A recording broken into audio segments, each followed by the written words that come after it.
নমস্কার বন্ধুরা, আপনার ফেসবুক পেজ অথবা প্রোফাইলে যদি আপনার ফ্ল্যাগেড কন্টেন্ট চলে আসে যেটা পাতাকাঙ্ক্ষিত বিষয়বস্তু, তো আপনার রয়েছে কিনা জানার জন্য আপনাকে সবার প্রথমত আপনার যে প্রোফাইল পেজ অথবা নামের মধ্যে আপনাকে টাচ করতে হবে। এরপর আপনি যে সি ড্যাশবোর্ড দেখতে পাবেন, তো আপনি এখানে 3 ডট দেখতে পাবেন, তো এখানে টাচ করবেন। করে নেওয়ার পর প্রোফাইল স্ট্যাটাসে আপনি টাচ করবেন। করে নেওয়ার পর আপনি এখানে দেখতে পাবেন প্রোফাইল ইজ রেকমেন্ডেবল, তো আপনি এখানে টাচ করবেন। করে নেওয়ার পর আপনি এখানে দেখতে পাবেন ফ্ল্যাগেড কন্টেন্টের রয়েছে আপনি যে বিষয়বস্তু ফেসবুক পেজ বা প্রোফাইলে আপলোড করেছিলেন সেটা ফেসবুক গাইডলাইনের বিরুদ্ধে রয়েছে। তো এই ক্ষেত্রে ফ্ল্যাগেড কন্টেন্ট চলে এসেছে। তো আপনি এখানে দুটি অপশন দেখতে পাচ্ছেন যে ডিলিট দ্য পোস্ট, মানে আপনাকে পোস্টটা ডিলিট করতে হবে, অথবা আপনি এখান থেকে দেখতে পাবেন দ্বিতীয় অপশনে যে আপনি ফেসবুকের গাইডলাইনের বিরুদ্ধে কী কী রয়েছে সেটা আপনি শিখতে পারবেন।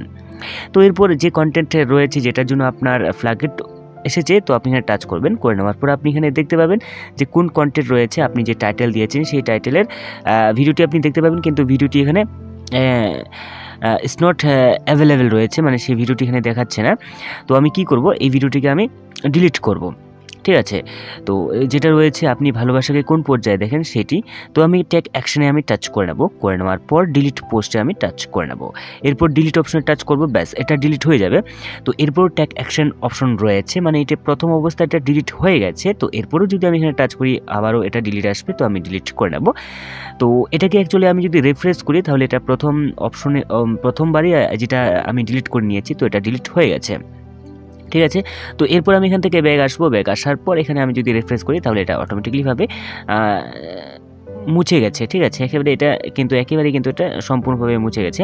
তো এখানেও যদি আমি রিফ্রেশ করি যে ফ্ল্যাগেড কন্টেন্ট রয়েছে সেটা কিন্তু এখান থেকে হেঁটে যাবে। ঠিক আছে, তো এইভাবে আপনার ফেসবুকে যদি ফ্ল্যাগেড কন্টেন্ট চলে আসে তাহলে আপনি খুব সহজে সেটাকে আপনি ডিলিট করতে পারবেন, এবং এটাকে আপনাকে ডিলিট করতেই হবে। ঠিক আছে, যেহেতু এটা ফেসবুক গাইডলাইনের বিরুদ্ধে রয়েছে। তো আজকের এই ভিডিওটি এখানেই। যদি ভিডিওটি ভালো লাগে অবশ্যই ভিডিওটি লাইক, কমেন্ট, শেয়ার করতে থাকবেন। আর চ্যানেলটি এখনো পর্যন্ত সাবস্ক্রাইব করা থাকলে চ্যানেলটিকে সাবস্ক্রাইব করার সাথে অল নোটিফিকেশন অন করে রাখবেন।